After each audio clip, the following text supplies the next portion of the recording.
महत्व। छठ पूजा का परिचय और महत्व। छठ पूजा भारतीय संस्कृति और विशेष रूप से बिहार, उत्तर प्रदेश और झारखंड में मनाया जाने वाला एक प्रमुख पर्व है। यह पर्व सूर्य देवता को समर्पित होता है और इसकी पवित्रता, नियम और भक्तिभाव के कारण इसे भारतीय पर्वों में एक विशेष स्थान प्राप्त है। छठ पूजा 4 दिनों तक चलती है, जिसमें व्रत करने वाले कठिन तपस्या करते हैं। यह पर्व न केवल धार्मिक आस्था का प्रतीक है, बल्कि मानवता, प्रकृति और स्वास्थ्य के प्रति सम्मान को भी उजागर करता है। सूर्य को ऊर्जा, जीवन और साक्षात देवता मानते हुए छठ पूजा में सूर्य देव को अर्घ्य देने की परंपरा है। इसमें षष्ठी माता की भी पूजा होती है, जिन्हें सुख, समृद्धि और संतान के लिए आशीर्वाद देने वाली देवी माना जाता है। इस पूजा में दिन रात, खान पान और दैनिक जीवन से जुड़ी कई नियमों का पालन करना होता है। इसके माध्यम से व्रती शरीर, मन और आत्मा को पवित्र कर अपने जीवन को ऊर्जावान बनाने का संकल्प करते हैं। भाग 2, छठ पूजा की उत्पत्ति और कथा। छठ पूजा की उत्पत्ति से संबंधित कई कथाएं हैं। एक प्रसिद्ध कथा के अनुसार महाभारत के समय में द्रौपदी और पांडवों ने इस व्रत का पालन किया था। जब पांडव वनवास में थे और अज्ञातवास में कठिनाइयों का सामना कर रहे थे, तब द्रौपदी ने षष्ठी माता की पूजा कर अपने पति पांडवों के लिए आशीर्वाद मांगा। मान्यता है कि इस पूजा के प्रभाव से पांडवों के कष्ट दूर हुए और वे अपने राज्य को पुनः प्राप्त कर सके। इस प्रकार यह कथा बताती है कि छठ व्रत में देवी षष्ठी की कृपा से हर कठिनाई से मुक्ति पाई जा सकती है। इसके अलावा एक अन्य कथा के अनुसार सूर्यपुत्र कर्ण भी सूर्य देव के परम भक्त थे। महाभारत के अनुसार कर्ण प्रतिदिन अपने हाथों से सूर्य को अर्घ्य अर्पित करते थे। इस अटल भक्ति के कारण कर्ण को सूर्य के समान चमक और शक्ति प्राप्त हुई। इसी तरह आज भी छठ पूजा में व्रती सूर्य को अर्घ्य देकर उनका आशीर्वाद पाने की प्रार्थना करते हैं। भाग 3, छठ पूजा का पहला दिन। नहाए खाए। छठ पूजा के पहले दिन को नहाए खाए कहते हैं। इस दिन व्रती अपने शरीर को पवित्र करने के उद्देश्य से स्नान करते हैं और शुद्ध भोजन ग्रहण करते हैं। नहाए खाए की परंपरा में व्रती विशेष रूप से चने की दाल, कद्दू की सब्जी और अरवा चावल का भोजन करते हैं। इस दिन का भोजन सादा और शुद्ध होता है, जो कि आने वाले दिनों की कठोर तपस्या के लिए व्रतियों को शारीरिक और मानसिक रूप से तैयार करता है। नहाए खाए का अर्थ है नहाना और खाना।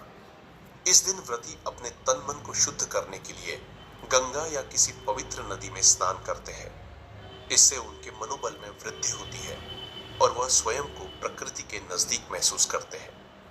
इस दिन की पवित्रता और शुद्धता का महत्व यह बताता है कि इस व्रत में बाहरी और आंतरिक दोनों तरह की शुद्धि पर विशेष ध्यान दिया जाता है। भाग 4, छठ पूजा का दूसरा दिन। खरना। दूसरे दिन को खरना कहते हैं।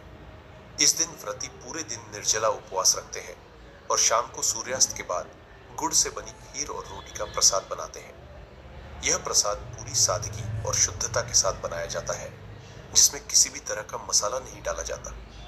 खरना का प्रसाद बनाने से पहले घर की अच्छे से सफाई की जाती है और प्रसाद बनाने का सारा काम गंगा जल से पवित्र किए गए बर्तनों में होता है। खरना का प्रसाद लेने के बाद व्रती अपना उपवास तोड़ते हैं, लेकिन इसके बाद से अगले 36 घंटे का कठिन निर्जला उपवास शुरू हो जाता है। खरना के इस प्रसाद को न केवल व्रती बल्कि परिवार के अन्य लोग भी ग्रहण करते हैं, जिससे छठ पूजा के साथ साथ सामूहिकता और एकता का संदेश भी मिलता है। खरना के बाद व्रती मानसिक रूप से मजबूत होकर अगले कठिन दिन की तैयारी करते हैं। भाग 5, छठ पूजा का तीसरा दिन। संध्या अर्घ्य। तीसरे दिन का सबसे मुख्य भाग है संध्या अर्घ्य। इस दिन व्रती दिन भर उपवास रखते हैं और संध्या को सूर्यास्त के समय नदी या तालाब के किनारे जाकर डूबते सूर्य को अर्घ्य देते हैं। व्रती अपने हाथों में बांस की टोकरियों में पकवान, ठेकुआ, फल और अन्य पूजा सामग्री लेकर जल में खड़े होकर सूर्य देव को अर्घ्य अर्पित करते हैं। इस दिन की पूजा में सूर्य देव को धन्यवाद देने का भाव होता है, क्योंकि डूबता सूर्य अगले दिन की आशा को पुनर्जीवित करता है। संध्या अर्घ्य का महत्व यह है कि इसमें संध्या के समय भगवान सूर्य की ऊर्जा से अपने जीवन में स्थिरता और शक्ति का संचार करने की प्रार्थना की जाती है। इस समय व्रती अपने हाथों में दीपक, नारियल, गन्ना और अन्य पूजा सामग्री लेकर सूर्य को अर्घ्य देकर उनके प्रति श्रद्धा व्यक्त करते हैं। इस समय उनके साथ परिवार के लोग भी होते हैं जो उनके लिए संपूर्ण शक्ति और सामर्थ्य का आशीर्वाद मांगते हैं। भाग 6, छठ पूजा का चौथा दिन, उषा अर्घ्य और व्रत का समापन। छठ पूजा के चौथे दिन को उषा अर्घ्य कहा जाता है। इस दिन व्रती सूर्योदय से पूर्व नदी या तालाब के किनारे जाते हैं और उगते सूर्य को अर्घ्य देते हैं। उगते सूर्य को अर्घ्य देने का अर्थ है नए सिरे से जीवन की शुरुआत करना और नए ऊर्जा के साथ आगे बढ़ना।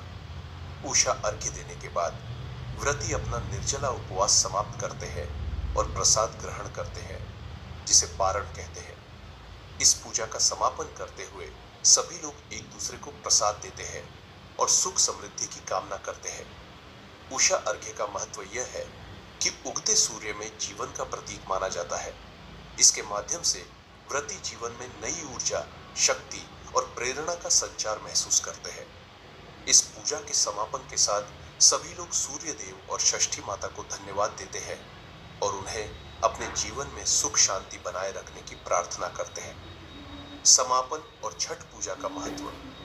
छठ पूजा न केवल धार्मिक महत्व रखता है, बल्कि यह पर्यावरण, स्वास्थ्य और प्राकृतिक संतुलन के प्रति भी जागरूकता फैलाने का पर्व है।